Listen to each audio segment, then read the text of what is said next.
My neighbor Gary spent $100,000 on a custom infinity pool and built a 10-foot spike fence to block my view of the valley.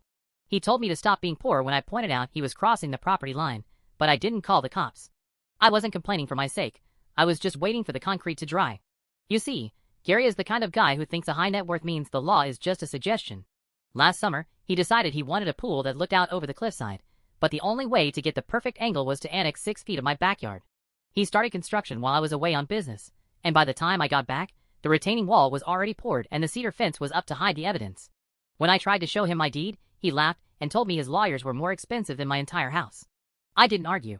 I just hired a licensed surveyor and a high-end property attorney to work in the shadows. I watched from my window for 2 months as Gary poured a fortune into Italian marble tiling, underwater fiber optics, and a heated deck. He even threw a massive grand opening party, bragging to the neighborhood about his limitless horizon. I waited until the very next morning, after the last contractor was paid and the concrete was officially cured, to walk over with a folder. Gary tried to shoo me away like a stray dog, but then he saw the official land survey with the red-stamped boundary lines. I didn't just own the ground under his fence. The survey proved his entire infinity edge and half of his expensive filtration system were sitting squarely on my land.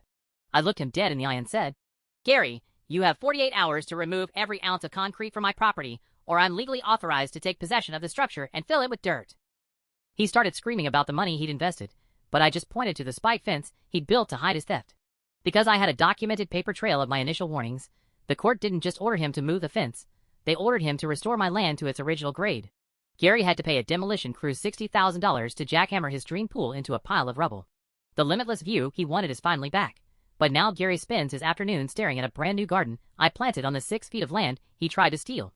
Is it petty to let someone spend 6 figures on a pool just so you can watch them destroy it, or is that the price of trying to bully your neighbors? Let me know your city, and if you've ever had a neighbor who thought the rules didn't apply to them.